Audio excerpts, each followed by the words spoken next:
O presidente Lula vai ao STF para impedir que as pautas-bomba aprovadas pelo Senado entrem em vigor. Voltando a Brasília, André Neri continua aqui com a gente. O que vai alegar o governo? Já existe alguma estimativa de impacto no orçamento? Bem-vindo mais uma vez, André. Já sim, Tiago, o presidente Lula vai pedir o cumprimento da responsabilidade fiscal, levando em conta o entendimento do STF de que a criação de novas despesas deve ser acompanhada de compensação de receitas. Na avaliação do Palácio do Planalto, a responsabilidade fiscal não deve ser apenas do Poder Executivo, mas sim um dever compartilhado por todos os poderes da República.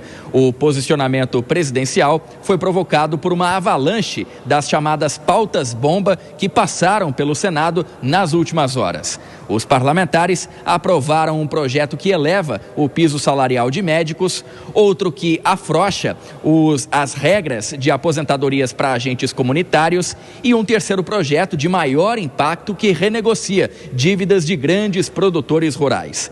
De acordo com o Ministério da Fazenda, juntos, esses projetos podem provocar um impacto de mais de 800 bilhões de reais aos cofres públicos em 13 anos. A interpretação do Palácio do Planalto é de que Alcolumbre pautou esses projetos de forma proposital para fazer acenos ao eleitorado e agradar senadores de centro-direita. Também pesa o mau momento vivido com o presidente Lula depois da reprovação de Jorge Messias ao STF. Agora, além de judicializar essas medidas de aumento de gastos, o governo conta com a Câmara dos Deputados para que esses textos não sejam aprovados. Tiago.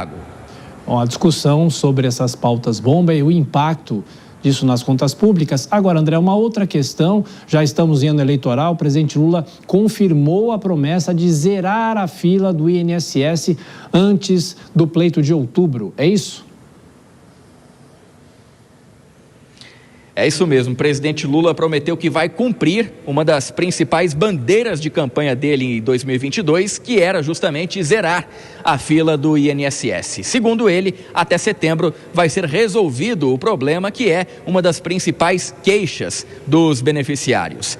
Em abril, a gente relembra que o presidente Lula demitiu o então presidente do INSS, Gilberto Valler, e colocou no lugar a servidora de carreira Ana Cristina Viana Silveira, que, segundo o presidente da República, prometeu a ele o fim da fila do INSS. Eu quero dar os parabéns à nova presidenta do INSS, que prometeu para mim que até o mês de setembro ela vai zerar a famosa fila do INSS de pessoas esperando o benefício.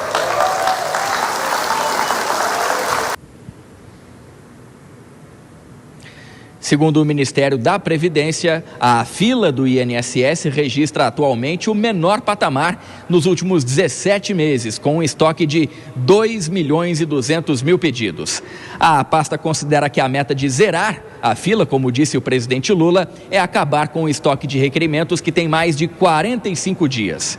Todos os meses, o Instituto recebe, em média, 1.300.000 novos pedidos de benefícios. Tiago. Pois é, e agora a promessa do governo de tentar zerar isso até a eleição. Até daqui a pouquinho, André, deixa eu chamar a Denise Campos de Toledo entrando nos estúdios. Já a Dora Kramer comenta a questão política.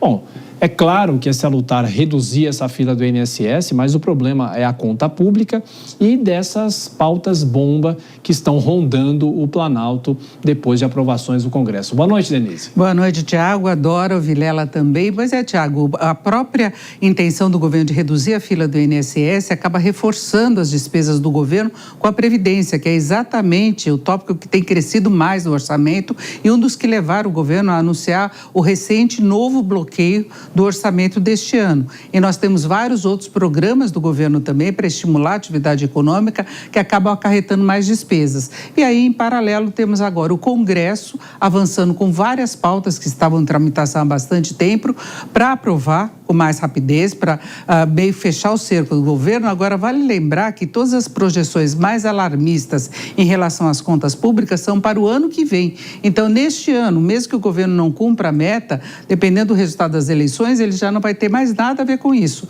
Ele pode ter de se esforçar para garantir uma perspectiva melhor, para evitar uma deterioração também do comportamento do mercado financeiro, que fica muito de olho nesses números das contas públicas, mas o fato é que caminhamos para uma situação bastante complicada. Ainda tem os juros elevados, que têm impacto sobre a dívida pública, que é uma referência importante quanto ao risco país, a atratividade de recursos externos, então não dá para brincar mais com a evolução das finanças públicas.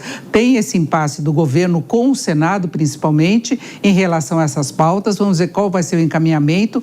Cria uma dificuldade adicional este ano, mas, repito, o problema maior vai ser mais à frente. Pode chegar um momento em que nós vamos ter um choque, uma crise de fato, do ponto de vista fiscal, com o governo não tendo mais margem de manobra para poder gerenciar a máquina pública, para poder bancar as chamadas despesas não obrigatórias, que na prática são obrigatórias sim, porque permitem ao país continuar funcionando, inclusive pagamento de salários em áreas estratégicas, agências reguladoras e tudo mais. Ô Dora, e aí são dois pontos, né? Primeiro, o governo tentando evitar essas pautas bomba e, em segundo lugar, dizendo que vai acabar com a fila, zerar a fila do INSS, que aí é uma questão política, salutar, porque tem muita gente que depende disso, mas, de uma certa maneira, você tem esses dois pontos, né, Dora?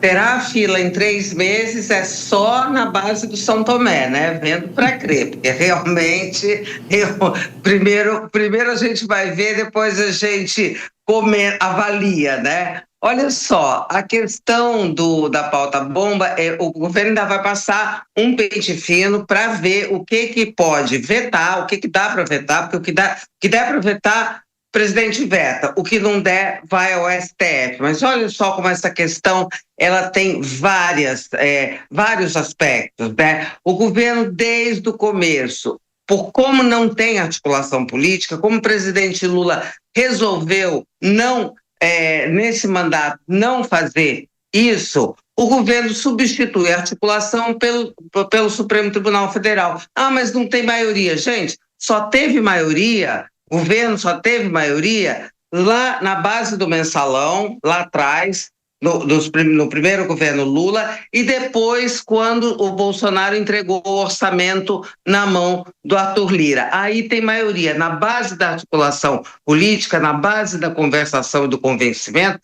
que é o correto, ninguém tem. Mas daí o governo, como não tem isso, recorre sempre ao STF.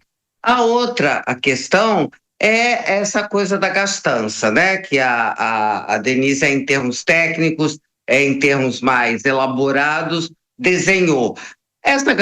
O que a gente está vendo aqui é uma queda de braço, é uma disputa para ver quem avança mais nas contas públicas. Se é o Congresso com as pautas bomba ou se é o governo com o pacote de bondades. Então também o governo não tem moral para falar do Congresso. Não que o Congresso esteja certo, evidentemente que não. E aí a falta de entendimento, ou melhor, o atrito entre o governo, o presidente Lula e o presidente do Congresso tem muito a ver com isso. Claro que a eleição também tem. Então, não é uma questão simples, não é uma questão em que haja mocinhos e bandidos. Aliás, eu acho que nessa história não tem mocinho.